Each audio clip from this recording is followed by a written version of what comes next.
أعوذ بالله من الشيطان الرجيم. بسم الله الرحمن الرحيم. خلق السماوات بغير عمد ترونها وألقى في الأرض رواسي أن تميد بكم وبث فيها من كل دابة وأنزلنا من السماء ماء فأنبتنا فيها من كل زوج كريم.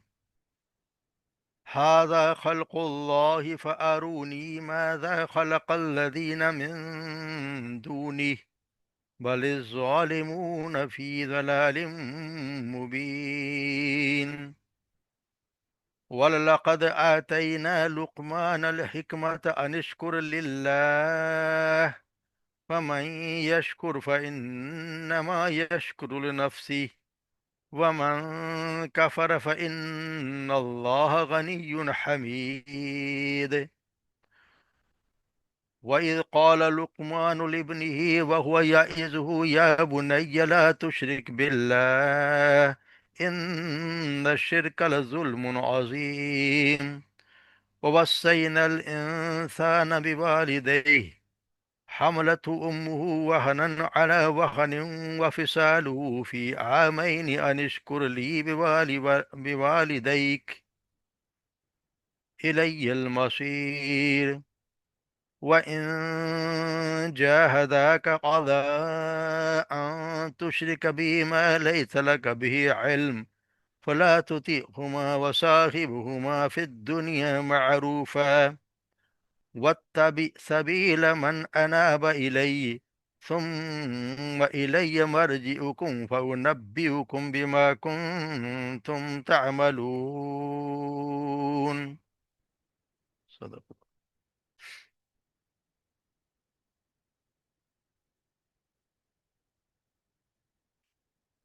خلق السماوات والأرض، یعنی اس نے پیدا کیا آسمانوں کو. خلق السماوات بغیر عباد، بغیر کسی ستون کے. اللہ تعالیٰ نے آسمان کو پیدا کیا بغیر تاراؤنہا، جو تمہیں نظر آتے ہیں، تم دیکھتے ہو. وہ القا فی الارض، اور اس نے گاڑ دیے فی الارض، زمین میں. رواسیا یعنی کہ مضبوط پہاڑ اس میں گاڑ دیے، مضبوط پہاڑ رکھ دیے. ان تمید بکم، کہ وہ لے کے ڈھلک نہ جائے تمہیں، لڑک نہ جائے تمہیں لے کے. وبثا، اور پھیلا دیے فی اس میں. من کل دابہ، ہر قسم کے چوپائے. وَأَنزَلْنَا، اور ہم نے نازل کیا. من السماء، آسمان سے. ماءً، پانی. فَأَنبَتْنَا، پھر ہم نے اگائیں. فیہا، اس میں. من کل زوج کریم، ہر قسم کی مختلف چیزیں. زوج کا مطلب ایک تو خاوند یا بیوی دوسرے، کبھی کبھی اس کا ترجمہ قسم کے بھی آتا ہے، کئی قسم کے نو، یعنی ہر قسم کی چیزوں کے لیے جو اچھی اچھی، بہت زیادہ عمدہ قسم کی ہم نے چیزیں اگائیں. ھذا خلق اللہ، یہ تخلیق ہے اللہ کی. فارونی، پس دکھاؤ تم مجھے. مجھے دکھاؤ. ماذا کیا. خلق الذین، کیا پیدا کیا. الذین، ان لوگوں نے. من دونی، جو اس کے سوا ہے، یعنی جن کو تم اس کے سوا پکارتے ہو. بل الظالمون، بلکہ ظالم فی ضلال واحد، گمراہی میں ہیں. وَلَقَدْ آتَيْنَا، اور یقیناً آتَيْنَا، ہم نے عطا کی. لقمان کو. حکمت. انشکر للہ، کہ تو شکر ادا کر. للہ، اس کے لیے، اللہ کا. وَمَن یشکر، اور جو کوئی شکر ادا کرتا ہے. فَإِنَّمَا، تو حقیقت وہ. یشکر لنفسی، وہ شکر ادا کرتا ہے لنفس، اپنی ہی ذات کے لیے. ومن کفر، اور جو کوئی کفر کرتا ہے یا انکار کرتا ہے. فإن اللہ، تو بے شک اللہ. غنی حمید، وہ تو بے پرواہ ہے. حمید یعنی اپنے آپ محمود ہے، یعنی وہ تو ہاں، اس کی تو حمد ہر طرح ہی ہے. وَإِذْ قَالَ، اور جب کہا. اذ قال لقمان نے. لیبنی، اپنے بیٹے سے. وَهُوَ يَعِظُهُ، اور وہ اسے نصیحت کر رہا تھا. یا بنیا، اے میرے بیٹے، یا اس کے یا میرے چھوٹے بیٹے، پیارے بیٹے. لا تشرک، تو شرک نہ کر. باللہ، کسی کے ساتھ، اللہ کے ساتھ شرک نہ کرنا. ان الشرک، بے شک شرک. لظلم عظیم، بہت بڑا، سب سے بڑا ظلم ہے. وصینا الانسان، اور ہم نے انسان کو تاکید کی. بوالد، اس کے والدین کے بارے میں، یعنی نیک سلوک کرنے کی.